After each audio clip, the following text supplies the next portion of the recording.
এই যে সাঁকোটা এই যে এটা কিন্তু পুরো বাঁশ দিয়ে বানানো, নিজেরা তৈরি করছে স্থানীয় লোক। চলেন এটাতে আমরা হাঁটি হাঁটি আপনাদের ঘুরে ঘুরে দেখাই। এই মাছ কি নদীর থেকে ধরলেন নাকি আঙ্কেল?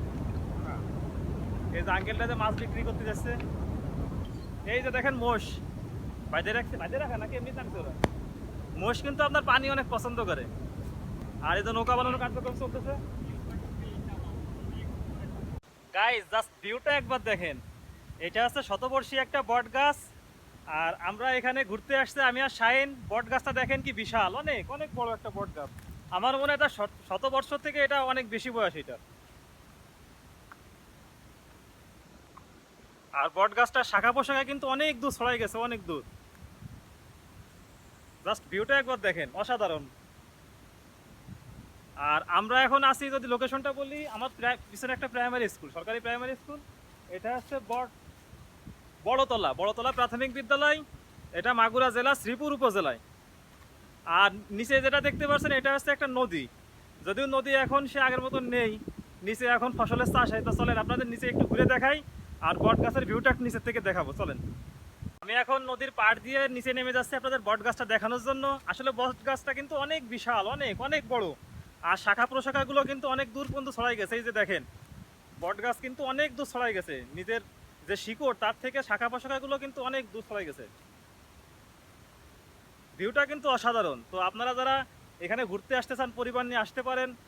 আর এই যে গরম, এখন কিন্তু অনেক গরম, আর গরমের ভিতরে যে এই যে একটা প্রশান্তির বাতাস বট গাছতলা বসলে, মানে এটা অন্যরকম একটা ফিল। বট গাছে ফলও ধরছে আর পেকেও গেছে। বটের ফল কিন্তু দেখতে অনেক সুন্দর, লাল টকটকে। আর পাখি কিন্তু অনেক পছন্দ এই বট গাছের ফল। তা পাখি কিন্তু অনেক অংশেই বট গাছের উপর নির্ভর করে, কারণ এখন আগের মতন আর ফল দেখা যায় না। যার কারণে পক্ষীকুল কিন্তু এখন টিকে আছে বলা যায় যে এই ধরনের বট গাছ বা অন্যান্য যেসব ডুমুর ফল এগুলোর উপরে নির্ভর করে। আর এটা হচ্ছে ফসলের মাঠ মনে হতে পারে, তবে এটা একটা নদী। তো চলেন আপনাদের একটু ঘুরে দেখায় নিয়ে আসি ভিতরটা। এখানে কিন্তু পাট লাগাইছে, এই যে পাট লাগাইছে। পাট শাক কিন্তু অনেকেই পছন্দ করেন। পাটের যে কচি পাতা আছে না, এগুলো কিন্তু ডাল দিয়ে রান্না করে খাওয়া যায়। আমার কিন্তু অনেক পছন্দ। তো যারা যারা পাট শাক পছন্দ করেন তারা কমেন্টে জানান। আর আমি এই যে হেঁটে যাচ্ছি, এটা কিন্তু আমি অলরেডি নদীর ভিতরে। আর এই যে একটা আছে, বাঁশের শাকও বলা যায়। তো চলেন এটা দেখা যাক।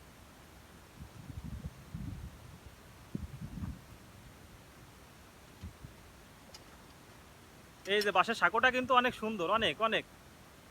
এই স্থানীয় যে লোকজন আছে তারা এটা বাঁশ দিয়ে বানাইছে তাদের যাতায়াতের জন্য। এই যে এটা কিন্তু অন্যরকম একটা ফিল। বাঁশের শাকো আমি কিন্তু অনেকদিন পরে বাঁশের শাকের উপর হাঁটতেছি। আর ভিউটা যদি একটু দেখাই, অসাধারণ। আর আমাদের পিছনে ওই যে সেই বট গাছটা, অনেক বড় বট গাছ। এই যে আমি এখন দাঁড়ায় আছি বাঁশের শাকের উপরে। আর এটা একটা ছোট একটা খাল মতন। আর ওই যে ওইখানে সুন্দর একটা বাঁশের শাক এরকমই কিন্তু অনেক বড়। চলেন ওইটা আপনাদের দেখাবো। ওইটা দেখতে অনেকটা পদ্মা সেতুর মতন মনে হয় আমার কাছে। আর এই যে পাশে এটা খালের মতন কচুরিপানাদের ঘেরা। আর আপনাদের যে ভিউটা দেখানোর জন্য আমি নিয়ে যাচ্ছি, ওই দেখেন অনেক সুন্দর। ওই যে বাঁকায় চলে গেছে মনে হচ্ছে পদ্মা সেতু। এটা কিন্তু বাঁশের তৈরি শাকো, নিজেরা তৈরি করছে। ওই ওপর প্রান্তে যারা থাকে লোক, তারা যাওয়া আসার জন্য ওই সাঁকোটা তৈরি করছে। তবে নদীটা যেভাবে থাকার কথা ছিল এখন কিন্তু এইভাবে নেই। নদীটা কিন্তু এখন একদম মারা যাওয়ার পথে। কারণ এখানে যে দেখতেছেন কিন্তু পাটের চাষ হচ্ছে নদীর ভিতরে।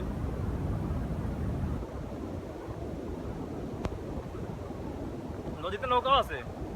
তো নৌকা থাকেও বা কি হবে, নদীতে কিন্তু হাইটে চলে যাচ্ছে। ওই যে লোকগুলো কিন্তু হাইটে হাইটে যাচ্ছে নদীর ভিতর দিয়ে। নদী বললে আমার মনে হয় ভুল হবে, এটা এখন আর নদী নেই।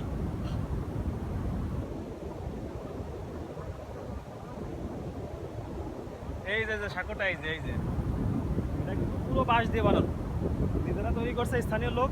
চলেন এটাতে আমরা হাঁটি হাঁটি আপনাদের ঘুরে ঘুরে দেখাই।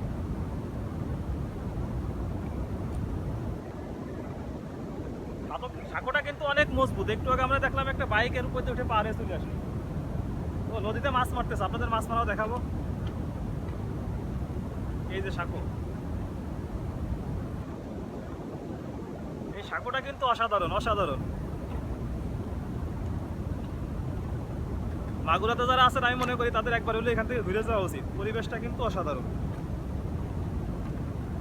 এই যে সাগর পথে আমি হেঁটে হেঁটে যাচ্ছি, আর এই যে কিন্তু এটা নদী, এটা হচ্ছে নদী, এই যে কচুরিপাড়ায় পরিপূর্ণ এটা নদী। তবে এসে সাগর উপরে আপনার রেলিং থাকতে ভালো হতো, ধরার জায়গা ছোট বাচ্চারা অনেক সময় পার হবে, কারণ বলা তো যায় না একটা অ্যাক্সিডেন্ট কখন ঘটে যায়। তো এটা কুমার নদী। এই মাছ কি নদীর থেকে ধরলেন নাকি আঙ্কেল? এই যে আঙ্কেলটা যে মাছ বিক্রি করতে যাচ্ছে, ওই জন্য নদী পার হচ্ছে এই যে পিছিয়ে নিয়ে সাইকেলে করে। আর এই যে এই ঘাটে একটা নৌকা বাঁধা আছে, অনেকগুলো আছে তাই না? ও শাহিন, একটা জিনিস খেয়াল করছো? ওই যে দেখো ইসে মোষ কিন্তু একদম মাথা ডুবায়, শুধু মাথা দেখা যাচ্ছে, পুরো বডি কিন্তু পানির তলে। মোষ কিন্তু মাগুরা সদরে কিন্তু ওইদিকে দেখা যায় না। আর এই যে একটা ঘোড়া, আচ্ছা মোষ আর ঘোড়া এগুলো দিয়ে বোধহয় গাড়ি বয় তাই না? গাড়ি টানার জন্য ব্যবহার করে। চলো মোষ দেখাই।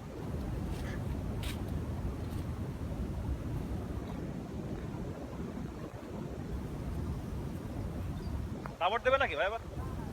এই যে দেখেন মোষ বাইরে রাখছে, বাইরে রাখা নাকি এমনি থাকছে ওরা। মোষ কিন্তু আপনার পানি অনেক পছন্দ করে, আর অনেকেই বলে মোষ নাকি একবার পান্তি নাম দিলে ওটা নাকি উঠানো যায় না সহজে। এটা কি সত্য নাকি? আর এই যে বাইরে এলাকা নৌকা ঘোরাচ্ছে, এখানে নৌকা সংস্কার করে আসছে, নতুন নৌকা তৈরি হচ্ছে। আর এটা বোধ হয় সে মুরগির খোপ বানায় রাখছে তাই না? অনেক সুন্দর লাগছে। ফ্রেমটা কিন্তু অনেক অসাধারণ হয়েছে, জাস্ট উপরে একটা ছাউনি দিতে হবে। আর এই যে নৌকা বানানোর কার্যক্রম চলতেছে। নৌকা কিন্তু এখন দেখা যায় না, আগে অনেক দেখা যেত, নৌকার কারিগরও অনেক ছিল, এখন কিন্তু দেখা যায় না। আচ্ছা আঙ্কেল, নৌকা কি আপনি বানাচ্ছেন নাকি? এই যে আঙ্কেল নৌকা বানাচ্ছে, নৌকা কি এখন আগের মতন কাজ হয়? এই ঘাটে নদীটি পার করার পর কি হয়? মানে আগে যেরকম আপনাদের কাজ ছিল নৌকার কাজ, মনে করেন যে 20 বছর 30 বছর আগে, এখন কি ওরকমের কাজ আপনার হয়? এরকম হয় না। আগে তো আমি মনে করি 12 মাস খালি নৌকার একটা প্রচলন ছিল, আপনাদের কাজও ছিল। আর এই নৌকাটাকে আপনি সম্পূর্ণ নতুন তৈরি করলেন নাকি সংস্কার করলেন? না, এটা পুরনো নৌকাই আবার ও পুরাতন নৌকা ওনার সংস্কার করছে, শুধু তলাটা রাখছেন তাই না? তলাটা রাখছে আর বাকি বডিটা তৈরি করছে। অনেক নৌকাটা কিন্তু অনেক সুন্দর। আর এই যে আঙ্কেল এসে কি বানাচ্ছে? মুরগির খোপ তাই না? নিজেদের জন্য নাকি আঙ্কেল? এটা বাঁশ কিন্তু অনেক সুন্দর করে কি করে রাখছে, এই বাঁশ দিয়ে তৈরি করতেছে। এটা কিন্তু হস্তশিল্প। আর এই যে এটা কিন্তু দারুণ একটা জায়গা, শাইন যেটা বলতেছিল, একদম নদী থেকে না উঠা নামার একটা রাস্তা। মনে হচ্ছে আমরা দুটো পাহাড়ের মাঝখানে তাই না শাইন? একদম গুহার ভিতরে মনে হচ্ছে, গুহার মুখে চলে গেছে ভিতরে, পাহাড়ি অঞ্চলের মতন। তবে এলাকাটা দেখে শাইন আমার অনেক ভালো লাগলো, বুঝছো? তো আপনারা যারা আসতে চান, এই ঘাটের নাম কি শাইন বললে? আবার শোনো, নদীর নাম হচ্ছে কুমার নদী। আলফাপুরের ঘাট, এটা হচ্ছে আপনার শ্রীপুরের ভিতরে, শ্রীপুর। আর ওই যে একটা ভাই যে বাইক নিয়ে পারাপার হচ্ছে, একটু রিস্ক। আমি মনে করি এখানে একটা সাঁকর বা একটা ব্রিজের দরকার এখানে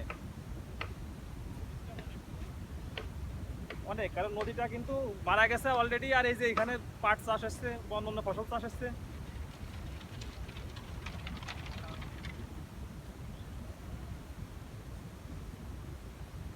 তো আমরা এলাকাটা আরেকটু ঘুরবো, ঘুরে আরো অনেক সুন্দর সুন্দর জিনিস পাইলে আপনাদের সাথে শেয়ার করব। আর আমার সাথে আছে শাহিন। শাহিনটা আপনারা অনেকেই চেনেন, ও একজন অ্যাথলেট, মাগুরা ম্যারাথনের চ্যাম্পিয়ন শাহিন। আবার ও জাতীয় পর্যায়েও চ্যাম্পিয়ন। কিসে তোমার ইভেন্ট কি ছিল শাহিন? 800 মিটার ইভেন্টে ও কিন্তু চ্যাম্পিয়ন জাতীয় পর্যায়ে। আর কলেজের কথাতেই বলি, কলেজের পুরস্কার ও সামনে দিয়ে কেউ প্রথম পুরস্কার নিয়ে যেতে পারে না। শাহিন, তাহলে শেষ করি। হ্যাঁ, আজকের মতো আমরা এখানেই এখানে বিদায় নিচ্ছি। তবে আমরা আরো অনেক সুন্দর সুন্দর জিনিস আপনাদের দেখাবো সামনের ভিডিও।